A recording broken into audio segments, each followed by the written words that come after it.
Na stežaj. Sorina radijska klepetalnica. Dragi poslušalci in poslušalke, ponedeljek je danes in skupaj se prebujamo v oddaji Na stežaj. Saro Isakovič, Sara, pozdravljeni. Dobro jutro. Tako, če te na hitro predstavimo, si prva dobitnica olimpijske kolajne v plavanju v Sloveniji, ne? Potem si diplomirala na Berkeleyju iz psihologije, natančneje nevropsihologije, nato pa še v San Franciscu magistrirala. Je res, ne? Ja. San Diego sem San Diego. Ampak je blizu v Kaliforniji. Ja. Kje si sploh našla to pot iz plavanja v psihologijo? Kako si potegnila iz točke A v točko B? Si že od nekdaj vedela, da se bo ta preskok zgodil? Ne, nisem vedela nikakor. Jaz sem po gimnaziji samo vedela, da hočem študirati v Ameriko, zato ker je na faksu v Ameriki tak urnik, kjer lahko usklajuješ vrhunsko plavanje in študij. In potem je tako narejen sistem, da v prvem letniku zbereš predmete, ki te veselijo. Tako ne rabiš se takoj upisati in tako rečemo temu deklarata major, v čem boš točno diplomiral. In potem sem ta prvi letnik v bistvu zelo veliko psihologije zbirala in me je tematika res potegnila, tako da sem seveda že sama skozi celo svojo plavalno kariero vedela, da je nekaj na tem, da lahko uporabljam svoje možgane, svoj za to, da pridem do nekih vrhunskih rezultatov in že posledično zaradi izkušenj, katerih sem imela na področju psihologije, me je potem ta študij tudi privlačil. Ampak sem imela priložnost in možnost še raziskovati, ko sem prišla na faks, kaj točno me zanima, potem sem pa znotraj teh 5 letih študija res definirala. Svojo nadaljno pot, ki jo sedaj tudi dobro voziš, ne? Tako, ja, seveda, absolutno se mi zdi, da mi športniki rabimo graditi identiteto še izven športa, zato da nisi samo, kot je Sara, plavalka, ampak da se raziskujem, da rastem kot oseba, da vidim, kaj me zanima in življenje še zelo dolgo po karieri, tako da je res potrebno se razviti tudi izven tega. Ni se zaključilo, ne, pri 26. Saj plavalci, mogoče kakšni športniki razpotegnejo kariero do 40. leta, potem od tega lahko živijo do konca življenja, no, tako da. Ampak si pa sedaj sodelovala tudi s številnimi drugimi športniki, ne, in jim pomagala v bistvu pri tej svoji poti, tudi kako premagovati stres, kako torej biti zainteresiran še bolj za tiste najboljše rezultate, ne, kje najti motivacijo? Ja, kje najti motivacijo, čeprav jaz, ko delam z vrhunskimi športniki, ni to problem motivacije, oni so več ali manj vsi motivirani, imajo neke vizije, imajo cilje, moja naloga je, kako jih opremiti z orodji, kako bojo čim lažje premagovali izzive na poti do tega cilja, se pravi iz dneva v dan, kako si optimizirajo vsakdanje delovanje, rabijo biti učinkoviti, rabijo biti produktivni, obvladati svoja čustva, se pravi, to je svet performansa. Ampak vsak od nas je performer, tako da ne glede na to, kje delujemo, kje funkcioniramo, rabimo imeti psihološka orodja, ki nam pomagajo iz dneva v dan. Zdaj, če imam jaz vizijo in cilj in se potem seveda podam na to pot, jutri se pa zbudim vsa naveličana, ne da se mi, ful imam negativnih misli, sama sebe prepričujem, da ne moram. Potem čist brez veze, da imam cilja. Se pravi, jaz rabim orodja, kako bom prenašala vse napore in izzive iz dneva v dan, zato da si bom dala možnost in priložnost ta cilj sploh doseči. Potem pa v svetu performansa je še tako, sam še to dodam, da ko pa prideš v tist trenutek, to je eden in edini trenutek, kjer rabiš pokazati vso svoje znanje, takrat je pa res zaželjeno, da ga znaš pokazati. Tako da eno je priprava na ta trenutek, drugo je pa kako v tem, bom rekla, ključnem trenutku oddelaš najboljš, kar lahko. Ker nekateri so pa izjemno dobri v tem, da se pripravljajo v treningu, v vajah, na odru, so to balerine, so glasbeniki, na polno pač priprava, potem pa ni nujno, da pokažejo vse, kar znajo. Tako da glava pa res rabi biti pripravljena in na ta trenutek in na to, kako izpeljati najboljši performance takrat, ko to šteje. Kako si se pa ti pripravljala recimo na ta performance, ko si stala recimo na tistem odskočnem kamnu za v bazen? Ja. A si imela tako recimo podporo, kot jo imajo sedaj tudi plavalci? Ja, jaz sem imela srečo, da se je veliko o psihologiji govoril pri meni doma in moj oči je inštruktor pilotov in ko on pride in proba vzpostaviti neko samozavestno delovno okolje za pilote, kjer jih inštruira, kjer jih ocenjuje, tudi razume zelo dobro psihologijo. Moja mama je bila pa plavalka. Tako da smo nekako neka performance familija in se je veliko o tem govorili, že odkar sem stara tam 10-12 let. In potem sem razumela, ja, da seveda rabim trenirati svojo glavo, tako kot telo,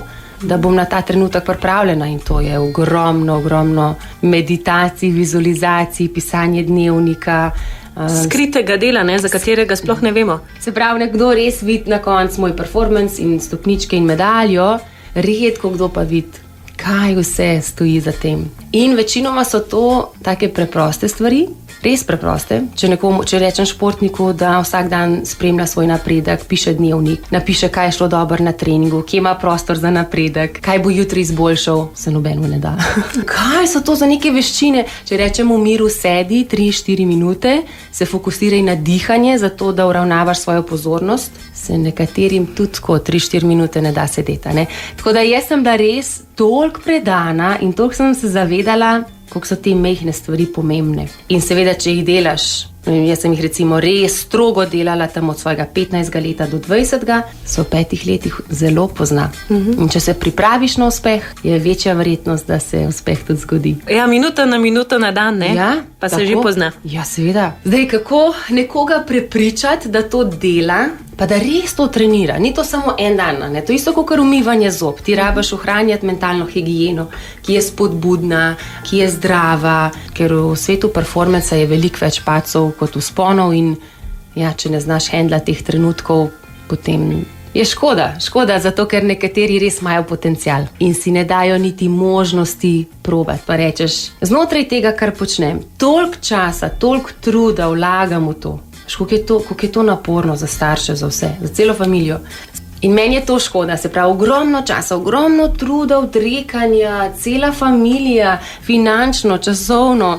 Zdaj pa, da je potem nek mlad, se lahko tudi to učenec v šoli, se nima veze, kdo je. Ampak da glede na ves ta trud in vložek, da potem človek si ne da možnost razviti nekih kompetenc, ki mu pomagajo priti do svojega potenciala, to se meni zdi res škoda. No, ja. No, o razvijanju potenciala bova še v nadaljevanju, sedaj pa si privoščiva Gregorja Ravnika, velja? Dejva. Super. Sorina radijska klepetalnica Na stežaj. Dobro jutro, po daljšem glasbenem premoru smo spet v oddaji Na stežaj, skupaj odpiramo okna. Saro Isakovič, pozdravljeni. Jutro, lep pozdrav sem. Kako si sicer zjutraj, Sara? Mislim, glede na to, da si bila profesionalna športnica, si morala zagotovo že pred šolo delati kakšen trening, ne? Ja, plavalci vstajamo okoli 4:45 in tam okoli 5:20 do 5:30 skačemo vsak dan v vodo. Tako da sem jutranji tip, res priznam, in tudi zgodaj hodim spat. Zdaj, a jaz vstajam 4:45? Ne, niti slučajno ne. Je pa res, da imam 4 leta starega sina in me je dobre 3 leta držal po konci. Ne samo jutro, ampak celo noč. Mogoče kakšna mamica tudi posluša in ve, da ne vem, zdaj, ko so stari 4 leta, se mi zdi, da kako je to zdaj vse lahko, celo noč spi, in ker on celo noč spi in to spi do 7:30, tudi jaz spim do takrat. Tako da zdaj izkoriščam to obdobje, da prinesem nazaj ves ta spanc, ki ga nisem imela. Ki si ga torej zamudila. Ja. Mi pa povej, prosim, a pa bi še enkrat, glede na to, da veš, koliko truda je bilo pa pred družinskim življenjem in drugo kariero, vloženega v plavalno kariero in odrekanja, še enkrat stopila na to pot? Absolutno. Ja, seveda. Jo, jaz, se tako reče, enkrat, ko si malo starejši in gledaš nazaj, koliko so to dragocene izkušnje. In jaz rečem, recimo, veliko, ko predavam tako na šolah, kjerkoli sem tudi na srednjih šolah, meni je res šport pripravil za življenje. Šport je meni dal vse tiste nujne sestavine, da lahko jaz živim kvalitetno in zdravo. Šola je mene ogromno naučila, jaz sem bila največji pifler, zelo sem rada hodila v šolo, še danes se cel dan učim, če se lahko, ampak je šport neprecenljiv. Če znaš potem seveda vse te lekcije, ki si naučil, zelo tako sprot, se to te sprot uči in red in disciplina in vztrajnost, predanost, krepitev samozavesti. Ja, če to znaš potem lepo prenesti naprej, se res plača. Je res recept za življenje. Ja. Ne? Pa tudi gotovo ti je nekako omogočilo, da si znala bolje čas organizirati to, ne? Da si odraščala v Dubaju, pa sem to preselila nazaj v Slovenijo, pa šla v Kalifornijo, glede na to, da si bila kar precej mednarodna. Ja. Koliko spominov imaš v bistvu še na, ne vem, relacijo Bled, Kranj in potem, ko si še študirala na gimnaziji Bežigrad, ne? Ja. A te vežejo spomini na Gorenjsko?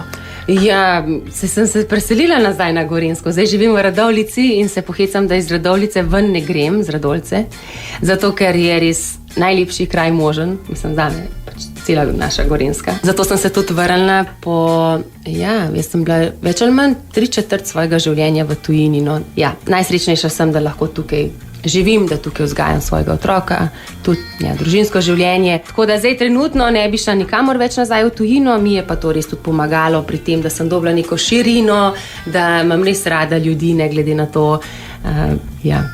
kakšna religija, kaj jejo, kako izgledajo. Jaz si res naredim dom tam, kjer sem in lahko rečem recimo za Dubaj, San Francisco, Oslo, ko sem na Norveškem še vmes živela. Zame je to povsod dom. In jaz vedno rečem, ko gremo v Dubaj, rečem, domov grem. In pa mene Grega moj pogleda, pa kako domov, tukaj si doma. In sko, ne, to ima malo drugače. Se počutam doma po vsem svetu, ja. No pa v bistvu imaš del doma, ne v Dubaju. Mama in oče sta tam, ne? Ja, tam sta še mal, pa bratec je dol. Greš v bistvu domov k svojim ljudem. Ja, tako, ja. In tam, ko so domači, je tudi dom. Tako. Ravno sem prebrala oziroma slišala v enem pogovoru, da sedaj, ko imaš Maxa, svojega sinčka, da telefon pustiš kar ob strani, ko se ukvarja z njim popoldnevih, ne? A je to zgolj zaradi kvalitetno preživetih skupnih trenutkov, ki so še toliko bolj uredni, a tudi, ne vem, zaradi kakšnega vpliva telefona na samo psihologijo? Ja, oboje. Zdaj, moja prioriteta kot mamica je, da takrat, ko sem svojim otrokom, pa ne zato, ker to zdaj hočem strokovno zveneti, ampak tako, ker čutim to v srcu, je, da tisti čas, ki ga imam s svojim otročkom, da sem 100% tam. Zdaj, a mi vsak dan to rata, vsako minuto? Ne. Ampak res se trudim, da ko se skupaj igrava, ko se pogovarjava. Včeraj mi sam rekel, ker mami, pejva sama na sprehod. Seveda pustim ta telefon čim dlje stran, zato ker ne glede na to, jaz bom letos stara 37 let. In telefon sem dobila, ko sem se preselila, pametni telefon govorimo, ko sem bila stara 20. Ko sem se preselila v Ameriko, pa še to sem bila, kakšen iPhone, da ne. Veš, ta generacija, mislim, ko smo šli z njih Blackberryov, pa še prej se je še tipkalo. Se je še tipkal, pa Regal, pa Nokia, pa to kakšen pameten telefon. Že moja generacija se zna ujeti v nekih destruktivnih, bom rekla, navad glede telefona in jaz se tega zelo zavedam, kolikrat moja roka seže po telefon in zato, ker nočem tega sploh si prvoščiti, ga rajš dam ful daleč stran, zato da ga sploh ne vidim in da ga ne gledam in na ta način sem lahko bolj prisotna, bolj čuječa. Jaz nobenega ne obsojam. Jaz vem, da imajo ljudje ogromno dela tudi na telefonu, tudi jaz ga imam, ampak recimo jaz, če že delam na telefonu, je to znotraj mojega delovnika. Mi mislimo včasih tudi kdaj, da ko scrollaš in swipaš, si daš mal duška in tudi jaz to delam. Lažen počitek, ne? Ja, počitek, da malo ga dam spat. Končno pridem jaz na vrst. In seveda pa še mal gledati. Ampak to ni počitek. Meni telefon še bolj svre možgane, zase lahko govorim, v smislu, da jih obremeni. Tako da jaz rajš takrat tudi zavedno umaknem telefon in se grem na tla raztegovati, tiste pol urce, ki še imam, preden grem tudi jaz spat. Ali pa včasih si rečem, Sara, bluziš. In potem si rečem, samo še 10 scrollov imaš. In rečem 10, 9 ali pa 5. In od 5 štejem do 1 in ugasnem telefon in ga skrijem. Ja, sem kar disciplinirana glede tega, si pa seveda želim, da moj otrok ne spremlja mene kot mamico, skozi njegove res ta mlada leta, kot nekoga, ki je skozi na telefonu, ker se zavedam, da bo on en dan tudi hotel imeti telefon. Nič narobe s telefoni, ampak če ni stika, če ni povezave med staršema in otroci, srečno potem v najstniških letih, ko bo pa res hotel se odmakniti in biti na tem telefonu, pa ne bo znal priti nazaj. Kako šele telefon po tem, ko odraščamo, vpliva na samo podobo tudi mladih, ne? Tudi to je en vidik problema, ki je zdaj še toliko bolj nekako viden. Ja, končno se tudi to zavešča. Sicer telefon sam kot telefon se je uporaben, ampak recimo socialna omrežja, nekatera pa res niso zdrava za mlade, sploh v teh kritičnih najstniških letih, ko se možgani najbolj razvijajo, v bistvu oni so nalepljeni na ekrane, dobivajo močne impulze in ne samo močne impulze, pač vsi vemo, da v anticipaciji, ko ti že dvigneš telefon in hočeš videti, da imaš kakšne lajke, sporočila, kaj novega se je zgodilo, a ne se izloča dopamin. In hormon sreče, zadovoljstva, tako, ki ti res da nek full boost, kar Enkrat vemo, da kad ti odpreš ta message, sploh ni več tazga veselja, ampak že ta anticipacija, koliko sem dobil. In kaj se zgodi, če si predstavljamo možgane kot eno veliko, tako sočno limono. Oni vsakič, ko vzamejo telefon v roke, se ta limonin sok stiska. In kaj se zgodi sploh v večernih urah, če so najstniki na telefonu tam od 10 do 2 zjutraj, ker nekateri res so. Nažalost, ne, ravno v tem času, ko bi moralo pač naše telo in predvsem možgani počivati. Počivati, se regenerirati, obnavljati, še takrat so na telefonih in seveda stiskajo ta svoj dopamin stiskajo in potem, ker ni obnove od 2 do 7 zjutraj, pridejo v šolo zelo apatični, nezainteresirani, brez volje, kot neki zombiji, kaučke sploh več niso žive. Zakaj? Zato, ker so se popolnoma izželi, ti pa rabiš tudi res kvaliteten spanec za to, da se možgani obnovijo zjutraj, da ti lahko ostaneš malo boljše volje, da se dopamin tudi obnovi po noči, da ti da zjutraj nek boost energije, tega ni. In potem oni čez dan seveda iščejo še večjo stimulacijo. Seveda, kar mu knjiga ne predstavlja, to, kar učiteljica govori, tudi ne. In je hudo in je žalostno in jaz s temi mladimi tudi delam. In dokler se starši, zakaj pravim res, v teh zgodnjih letih ne bomo noro zavedali, kakšno odgovornost imamo in kakšno kritično vlogo pri tem samo, da razvijemo nek zdrav odnos do tehnologije. Da ni to edini moj svet, da imam starše, na katere se lahko obrnem, jim lahko zaupam, imam prijatelje, imam naravo, imam šport. Pa misliš, da mi ne gledamo risank doma? Seveda, vsaka mama ve, da paše za 5 minut, da se odstrani. Ja, pa ne se jaz gledam risanke z njim. Zraven, ja. Ja, midva se pa še sprašuje, pa pogovarjata. Pa če v angleščini prevajaš. Ja. Tako da to, jaz samo vabim starše, sploh če imate majhne otročke, da res, da se zavedate, kakšna je to droga. In da čim kasneje, kolikor se le da. Mogoče, jaz mislim, da ta generacija otrok, ki so zdaj stari tam od 3 do 5, bo mogoče malo bolj skozi prišla, kot so te, ki so danes 15-16. Toliko se zdaj zavedamo, kakšne so hude posledice, duševne stiske, osamljenost. Kaj vse, ne? Se še srečuješ, ko delaš z njimi? Seveda, a ne? Tako, se mi zdi, da smo zdaj na nekih dobrih tleh, bolj smo ozaveščeni in zdaj treba samo res v akcijo spraviti vsi in dvigniti na nek višji nivo delovanja, bolj zdravega delovanja. No, o pripomočkih, kako mladi naj se spoprijemajo z vsemi temi težavami, pa bova spregovorili še v nadaljevanju. Na stežaj. Sorina radijska klepetalnica. V tretjem delu se spet prebujamo na naših sorinih frekvencah. Sara Isakovič je v naši družbi in govorili sva torej že v drugem delu o vseh težavah, ki jih torej imajo mladi pri svojem odraščanju. Ti tudi delaš v bistvu z mladimi, tako športniki kot tudi, učenci v šoli, ne? Katera so njihove največje težave, s katerimi pridejo k tebi? A so to starši, ki želijo od njih preveč, a so kakšne druge stvari, s katerimi se še bolj pomembno je soočati?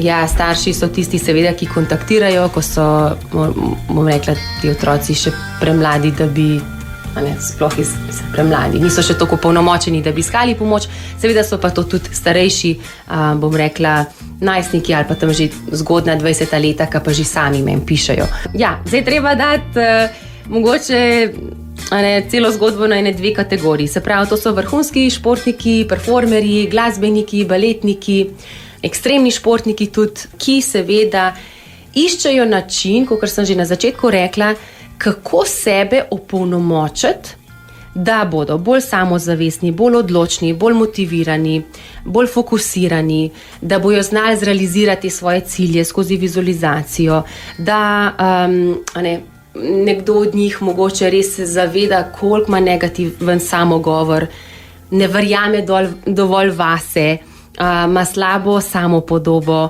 in nekako starši to prepoznavajo in potem rečejo, joj, če bi moj otrok saj mal bolj to obvladal, ker oni slišijo ta negativen samogovor, oni vidijo, kako recimo se pripravlja, na tekmi pa nič.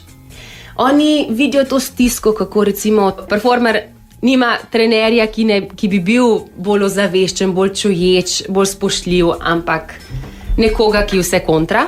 A ne, pa čutijo tudi stisko svojega otroka, ko pride domov z treninga, ko pride domov s tekem in hočejo potem otroka res nekako opremiti, da bo malo bolj odporen. Zdaj, v šoli je isto, oni so tudi performerji, oni si zaslužijo imeti fokus, zato da so v razredu prisotni, da dojemajo informacijo, katera je zdaj bila podana, da jo sprocesirajo, da si jo zapomnejo, da so res kvalitetni učenci, da ko pridejo domov, da odprejo knjigo, ali pa ko pride pred tablo, da ne zmrzne. Mi vse to pričakujemo od naših otrok, ampak teh veščin jih nobeden ne nauči. Zdaj, jaz na štartu, pri plavanju, toliko čutim svoje telo, da vem, da če glava ne bo pomagala telesu, da telo ne bo moglo oddelati svoje in malo bolj me prisili svet performanca, da skočam v te psihološke vode, da se zavedam sama sebe. Nekdo, ki pa nikoli ni imel izkušnje v svetu performanca, ni bil glasbenik, ni šel na oder, pa pride pred tablo in zdaj od njega se pričakuje, da bo povedal vse, kar zna. Njemu pa od stresa, od čustvene stiske, ker že zanč ni šlo dobro, kako šlo zdaj? Vse odpove. Vse odpove. Se pravi, ni nujno, da se učenec ni dovolj učil. On samo tega znanja ni znal pokazati. Nisem klinični psiholog, zato se ne ukvarjam s hudimi duševnimi stiskami, ampak starši skozi več pišejo, ker nimajo kam se obrniti, ne? In se potem tudi obrnejo name in so to hude in anoreksije in depresije in stanje anksioznosti, punce, kakšne se režejo. In samopodoba totalno zrušena od tega, kar se primerja na socialnih omrežjih z drugimi puncami, potem je veliko psihološkega nasilja v šolah, ki se dogaja. Jaz tukaj nastopam v te vode, ampak še vsem ti otroke, ki imam mladostnike, še vedno vabim, da pridejo na moje programe, da ozaveščajo, kaj se z njimi dogaja. Da saj prepoznajo to stisko, ki jo imajo. Samo to, da imajo malo zavedanja, ozaveščanja, da potem rečejo, pač res nisem okej, 3 ure sem na telefonu, možgani so scvrti. Da se opolnomoči komunikacija, da znajo izražati svoja čustva. Da naredijo v bistvu ti stres, ne, še preden je v bistvu prepozno in je možno za nadaljno obravnavo, ki pa pač res mora biti klinična. Tako. Ja. In to proaktivno delo, nujno. In če mi to ne bomo dali noter v šolski sistem, nas noben ni rabo trenirati prisotnosti. Se ti spomniš, da ti kdo omenil prisotnost, ko sem bila v šoli? Kje pa? Šele, če si sam potem kasneje ugotovil, da ti v bistvu to že znaš, kasneje, ko se je pojavil že termin, prisotnost. Ja, tako. Recimo, to točno tako. Se pravi, za nas je bilo to čist nekaj normalnega. Kje pa sem, če nisem tukaj? No in še en tak termin je čuječnost. Ne? Tudi ta še se ponavlja, vendar ljudje niso tako seznanjeni z njim. Kako bi ga ti opisala?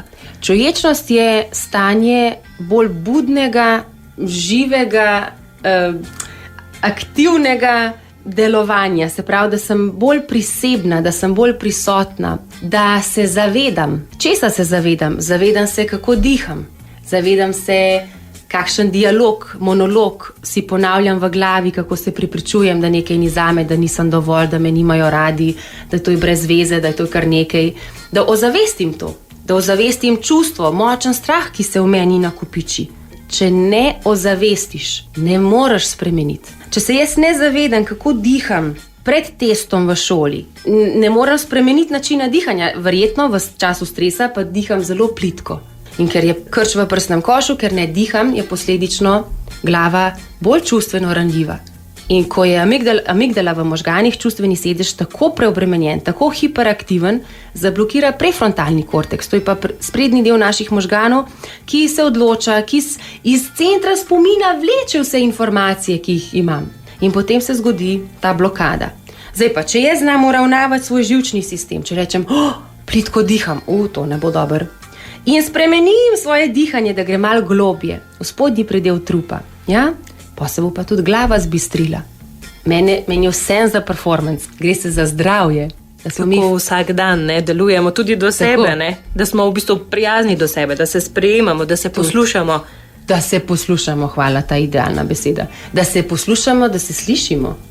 Kdorkoli od nas, ki res dela z ljudmi, se pravi, če jaz ne ozaveščam, kaj se z mano dogaja, kako bom jaz pomagala nekomu, ki je pred mano? Kako lahko delujem kot nek čuječ, priseben, ljubeč starš, hčerka, sin, kdorkoli. Tako, gre se za neko mirno, stabilno in zdravo delovanje in čuječnost je ključ. Na stežaj. Radijska klepetalnica Na Radiu Sora.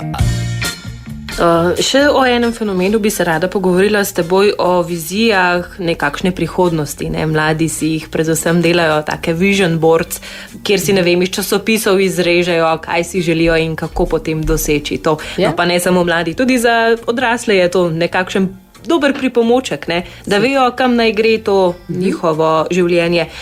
A pa je to eden izmed ukrepov, s katerimi si lahko mladi pomagajo, če se njihovo življenje tako znajde na razpotju. Oziroma, če se vrneva na začetek najinega pogovora, če pride tudi kakšen ta padec, če primerjam z uravnoteženo prehrano, recimo, če si privoščiš enkrat na mesec pico, to še ne pomeni, da si zdaj zašel s poti. Bravo. Ja. Točno to. In ponavadi se sikiramo čist preveč, ko zdaj sem pa prekinil to. In kako prekinil en dan, gremo naslednji dan, spet korakaš v tisto pravo smer.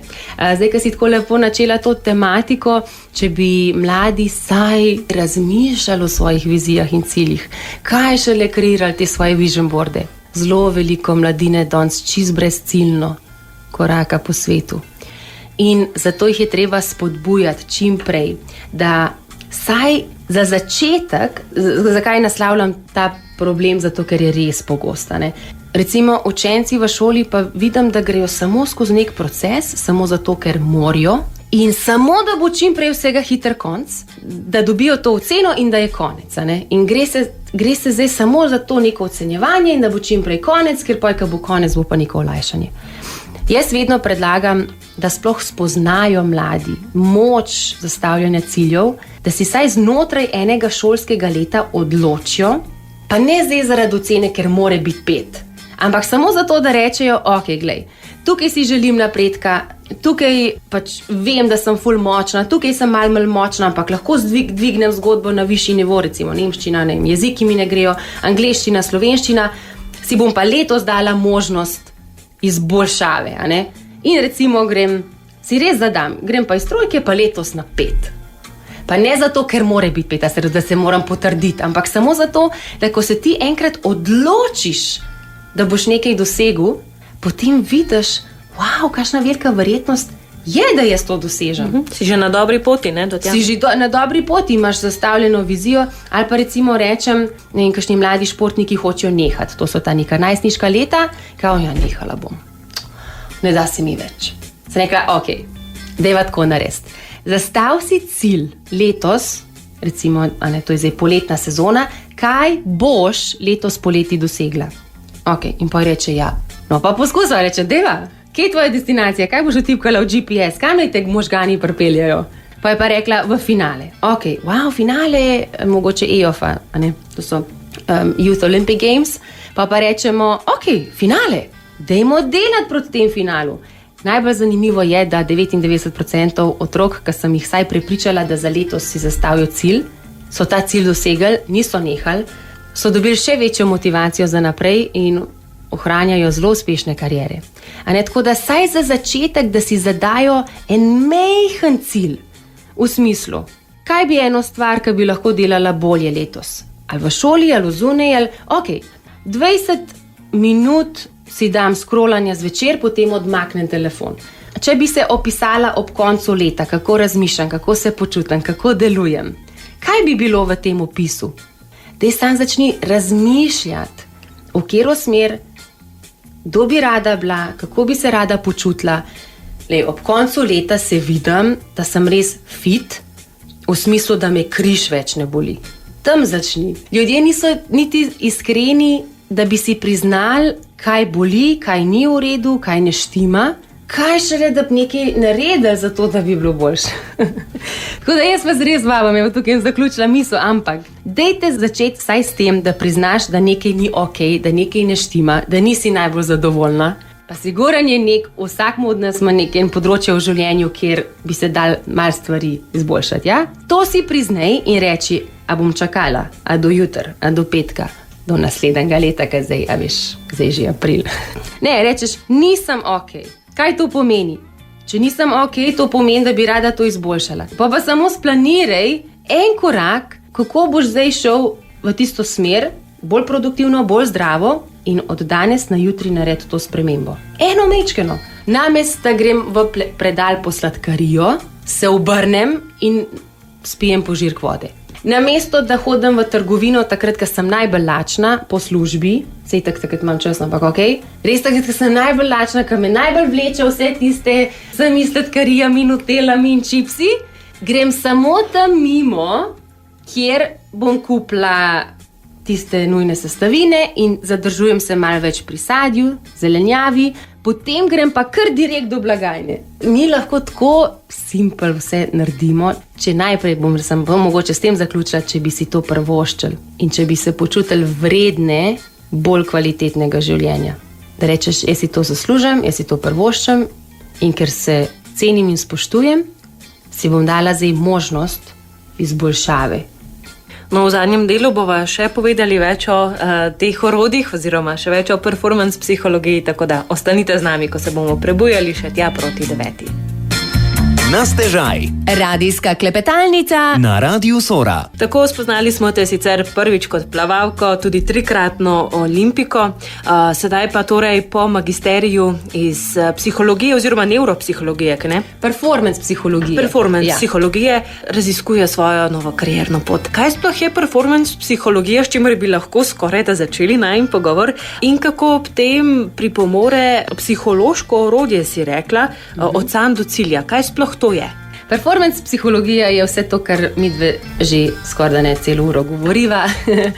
Je optimizacija delovanja iz dneva v dan, zato da smo mi boljši v tem, kar delamo, ali pa si damo možnost tudi v ključnih trenutkih oddelati tisto najboljše, kar znamo. Potem sem pa jaz seveda konstantno v teh vodah, kako približati psihologijo ljudem. Še vedno kdo reče, ta psihologija, je to neka guru zadeva. A zdaj bo mogel sedeti pa meditirati, kaj budistični monk. In imajo neke te svoje percepcije. Kaj to je, kako to izgleda in jaz tako, dej sam dihaj, za začetek samo dihaj, ker boš uravnaval svoj živčni sistem in boš tako bolj stabilen in kognitivno bolj bister. Jaz sem bila zelo v znanstvenih vodah. Mene zanimajo te praktične vode, kako približati ta orodja ljudem. Ker je ljudem ta tematika tako tuja. Športniku se to zdi čisto normalno, da če hočeš nekam priti, si zastaviš cilj. No, in potem sem jaz svojim partnerjem, svojim Gregom skupaj oblikovala, jaz sem sicer napisala cel content, on je pa tematiko zastavljanja ciljev meni pomagal spremeniti to v namizno igro. In to je od sam do cilja. Lahko kar povem na radiju, da nam je zmanjkalo. Škadal, razpodan vse, ja. In zdaj imamo samo še angleške. Angleška je tudi fantastična. Ampak kaj smo hoteli narediti? Da nekdo, ki se loti tega potovanja, ko sem že prej rekla, da je mal iskren sam sabo, da si želi neke spremembe na kateremkoli področju, da zato odpre to škatlo in zelo simpatično, praktično gre po vseh nujnih korakih, katere rabiš dati skozi, zato da ta cilj tudi dosežeš. No, in mi smo to naredili cel gamification, to pomeni, da smo eno tako suho, bom rekla, suhoparno psihološko tematiko spremenili v zabavno namizno igro. Mi rečemo, kakor se izgleda, kakor igra, drugače pa orodje. In ljudem je bila izredno, izredno všeč. In prvi so rekli, wow, kako dober. In ne samo kako dober, toliko so bili srečni, ko so si ta cilj zastavili. Večina je ta cilj tudi dosegla in pa jaz dobivam pisma, 3 strani dolga. Sara, wow, veš, to sem sanjala in končno sem se lotila in zdaj sem to dosegla. Koliko malo je treba, ne, samo zaupanje, oziroma to, da vemo, da nekdo zaupa v nas, oziroma da imamo neko varno podlago, na kateri lahko gradimo, je že. Tudi to in jaz upam, da sem vsaj v Sloveniji za nekoga ta neka varna podloga, od katere potem oni lahko skačejo in dosegajo svoj potencial. Škoda, meni se zdi škoda življenja, da greš res, recimo, daj se res odločimo. Pa tudi če od 20, pa tudi če od 30, nima veze. Kadarkoli, ne? Kadarkoli se odločiš, tudi 40, 50, 60, vsi imamo še čas. Vse te spremembe narediti. Važno je, da se imamo res radi, da rečeš, res se cenim, res se spoštujem, počutim se vredna in dovolj in zato si zaslužim tudi bolj kvalitetnega življenja in kadarkoli to je, da greš na neko bolj zdravo pot. Ker je pa življenja, ja, kakor pravijo naše stare mame, ki so bile v 90-ih letih, so zelo rade govorile za nazaj, kaj bi, če bi, in je pa en dan prepozen. Ja, da nimamo teh obžalovanj, ne? Ja, da nimamo obžalovanj.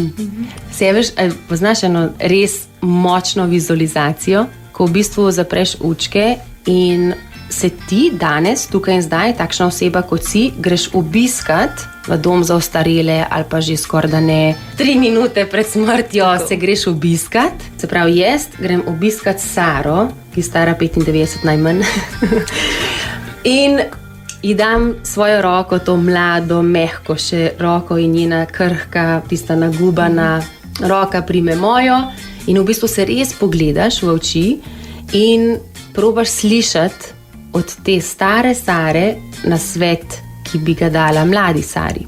To je res močna vizualizacija. Večina ljudi skoraj da ne joka takrat, ko jaz to izvajam z njimi, ampak v bistvu ti da neko perspektivo na življenje, kakor vredno je zdaj nekaj narediti. Ne? Zakaj čakam? In da enkrat, ko si tam, ja, pa če narediš še enkrat to vizualizacijo, da ti ta stara mama starata da roko in ti čestita in reče, kjera si ti legenda. Pač dala si možnost, dala si priložnost in to je to. Gledam nazaj brez obžalovanj. Super.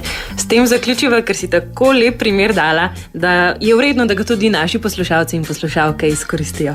Velja. Sara, hvala za vse, kar počneš in uspešno še naprej. Hvala vsem, ki ste prisluhnili. Lepo bodite. Srečna, hvala, živijo. Čau. Sorina radijska klepetalnica Na stežaj.